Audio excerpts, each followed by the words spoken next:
House of dynamite की ending release होने के बाद से काफी चर्चा का विषय बनी हुई है। ये 2025 की नेटफ्लिक्स मूवी एक बहुत अब्रप्ट तरीके से खत्म हुई, जिससे काफी व्यूअर्स कह रहे हैं कि इसका असल में कोई एंडिंग था ही नहीं, जिस तरह से इसे कंक्लूड किया गया। खैर, फिल्म की रन टाइम में एक ही 20 मिनट के सीक्वेंस को 3 बार देखने के बाद मैं वो अलग अलग रीजन शेयर करना चाहता हूँ कि मूवी ने ऐसा कंक्लूजन क्यों चुना, इसका स्टोरी के लिए असल मतलब क्या है और इसके फ्यूचर के लिए क्या। यह है कि हाउस ऑफ डायनामाइट की कोई एंडिंग क्यों नहीं थी। बस आपको बता दूं, इस वीडियो में स्पॉयलर्स होंगे। अब जो चीज मेरे ख्याल से ए हाउस ऑफ डायनामाइट की एंडिंग के बारे में सबसे फ्रस्ट्रेटिंग मानी जा सकती है और क्यों इसे लेकर इतना गुस्सा है, वो ये है कि इस पूरी मूवी के सेंटर में एक काउंटडाउन था जो हमने शुरुआत से लेकर बिल्कुल क्लोजिंग मोमेंट तक देखा, 20 मिनट से लेकर उसके आखिरी कुछ मिनट और सेकंड तक। और हमें क्या पता था कि इस काउंटडाउन के एंड में क्या है। शिकागो में भारी तबाही उस न्यूक्लियर मिसाइल की वजह से, और वो फैसला जो प्रेसिडेंट को लेना था कि वो पलटवार करेंगे या नहीं, एक ऐसे देश पर जिसके बारे में उन्हें पता भी नहीं था कि मिसाइल लॉन्च करने के लिए कौन जिम्मेदार है। फिर इसमें यह भी जोड़ लीजिए कि हमें वही काउंटडाउन 3 अलग अलग मौकों पर अलग अलग पर्सपेक्टिव्स से देखने को मिला। तो हाँ, ये फैक्ट की कोई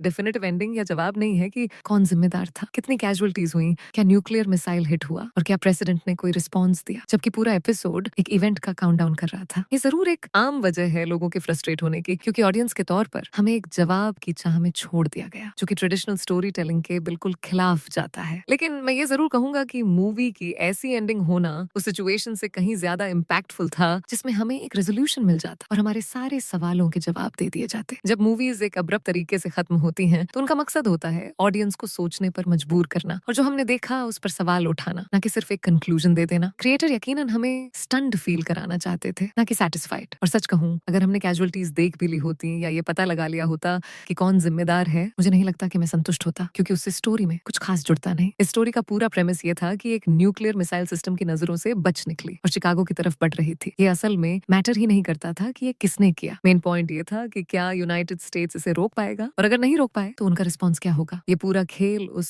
केओस और पैनिक को देखने के बारे में था, और हमें दिखाना था कि वहाँ कैसा माहौल होता जब सारे लीडर्स इधर उधर भाग रहे होते, ये सोचते हुए कि सही फैसला क्या होगा। इसलिए मुझे लगता है कि मूवी के क्रिएटर ने ये स्पेसिफिक रास्ता चुना और ऐसी एंडिंग दी। क्रिएटर चाहते थे कि हम ये पूरी तरह रियलाइज करें कि मूवी की ही तरह हम अपनी दुनिया में भी बिल्कुल एक हाउस ऑफ डायनामाइट के अंदर हैं। एक ऐसी दुनिया जिसमें ना सिर्फ उन लोगों की जिंदगियां हैं जिनकी हम परवाह करते हैं, बल्कि ये सच्चाई भी है कि उस डायनामाइट से बचने का कोई असली रास्ता नहीं है, जो कि सिंबॉलिक तौर पर न्यूक्लियर हथियारों को रिफर कर रहा था, और वो कभी भी लॉन्च हो सकते हैं। जो हम मूवी में होता हुआ देख रहे थे, पूरे यूनाइटेड स्टेट्स में फैले केओस से लेकर जहां पावर में बैठे लोग फैसला लेने में जूझ रहे थे, वहीं दूसरी तरफ रेगुलर सिविलियंस अपने रोजमर्रा के काम कर रहे थे। इसने हमें रियलाइज कराया कि हमारा एक्सपीरियंस भी बिल्कुल वैसा ही होता। हम बाहर घूम रहे होते, अपनी सुबह का काम कर रहे होते, और हमें पता भी नहीं चलता कि कुछ बुरा होने वाला है। और जब यह सच्चाई सामने आती है तो ये काफी कठोर, हार्श होती है। एड ब्रेक, वीडियो इंटरप्ट करने के लिए माँ। लेकिन अगर आप अब तक इसे एंजॉय कर रहे हैं तो मैं बस आपसे रिक्वेस्ट करना चाहता हूँ कि वीडियो को लाइक करें, चैनल को सब्सक्राइब करें और कुछ हाई पॉइंट्स दे दें। इससे बहुत मदद मिलेगी। शुक्रिया। हाँ, मैं ये भी कहूंगा कि स्क्रीन का फेड टू ब्लैक हो जाना इस मैसेज को क्लियरली समझाता है। प्रेसिडेंट चाहे जो भी फैसला लेते, शिकागो की तरफ जा रही मिसाइल से बेगुनाह लोगों की जान तो जानी ही थी। उनका फैसला बस ये था कि क्या वह मामले को और बढ़ावा देंगे और पलटवार करके और बेगुनाह लोगों को मरवाएंगे, जबकि उन्हें जरा भी अंदाजा नहीं था कि ये किसने किया। इसने यह दिखाया कि थर्ड वर्ल्ड वॉर शुरू हो सकता था, सिर्फ इसलिए कि सही जानकारी की कमी थी और गुस्से में रिटेलिएशन किया जाता, वो भी किसी आम हफ्ते के दिन। ये फैक्ट कि प्रेसिडेंट ने अपनी पत्नी से सलाह ली, जिसका डिसीजन मेकिंग से कोई लेना देना नहीं था, यह भी हाईलाइट करता है कि ऐसी सिचुएशन में ज्यादातर लोग समझ नहीं पाते कि क्या करें, सिर्फ उस जिम्मेदारी के कारण। यहाँ तक कि यूनाइटेड स्टेट्स के प्रेसिडेंट को भी नहीं पता था कि क्या करना है। क्रिएटर चाहते थे कि हम खुद फैसला करें कि रिस्पॉन्स क्या होना चाहिए था। क्या प्रेसिडेंट ने अनुमान लगाकर बेगुनाह लोगों की जान ली होती, या वो पलटवार नहीं करते। लेकिन उनके पास जो डिवाइडेड ग्रुप था, उसकी एक साइड के मुताबिक अगर वो रिस्पॉन्स नहीं देते तो देश कमजोर दिख सकता था और भविष्य में एक और हमले का खतरा बढ़ जाता। तो यह फैसला हम पर छोड़ दिया गया।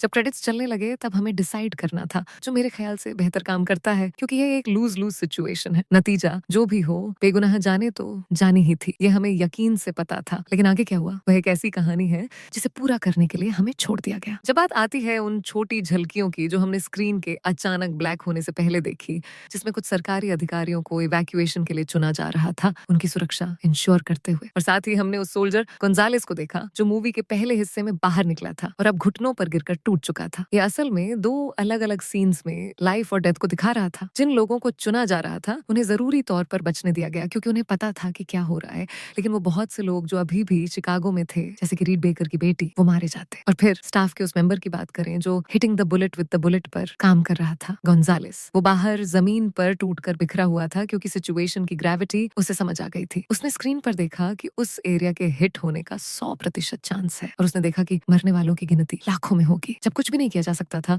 तो इतने सारे बेगुनाह लोगों के मरने का वेट कुछ ऐसा था जिससे वो संभाल नहीं पाया। जिन लोगों को इवैक्यूएट होने के लिए बस नसीब नहीं हुई, उनका मरना तय था और कोई भी कुछ नहीं कर सकता था। तो उसका रिएक्शन जो क्रेडिट्स आने से पहले आखिरी चीज थी, उसने भी उस भारी मौत के आंकड़े को हाईलाइट किया और कंफर्म किया कि मिसाइल जमीन पर गिरेगी। एक और कारण जिससे मुझे लगता है कि मूवी की एंडिंग इतनी अच्छी लगी अपने अप्रबुद्ध नेचर के कारण, वह ये था कि ये उस तरीके से जुड़ती है जैसे पूरी मूवी शुरू हुई थी और मूवी के बीच के दूसरे अब्रप्ट मोमेंट्स से भी। जब मूवी शुरू हुई तो पहली चीज हमने देखी कि अंधेरे में एक न्यूक्लियर मिसाइल फायर किया गया और फिर उसके बारे में लगभग भूल ही गए जब तक मूवी आगे बढ़ी। उस पॉइंट पर हमें सही से नहीं पता था कि क्या हो रहा है और क्योंकि ये पहली चीज थी जो हमने देखी, इसकी अहमियत तब तक समझ नहीं आई जब तक सब लोग अंदर आकर सिस्टम चेक नहीं कर लेते। कोई लंबा इंट्रोडक्शन नहीं था, बस बैम सीधा एक्शन और पैनिक शुरू और एंडिंग भी कुछ हद तक वैसी ही लगी। मूवी ने जो पॉइंट रखना था वह रख दिया और फिर बस खत्म हो गई क्योंकि उसने वह सब कह दिया जो कहना जरूरी था और सवाल हमारी तरफ उछाल दिया। मैं यह भी कहूंगा कि रीड बेकर की मौत भी कुछ ऐसी ही फील हुई जब वह बस सीढ़ियां चढ़ा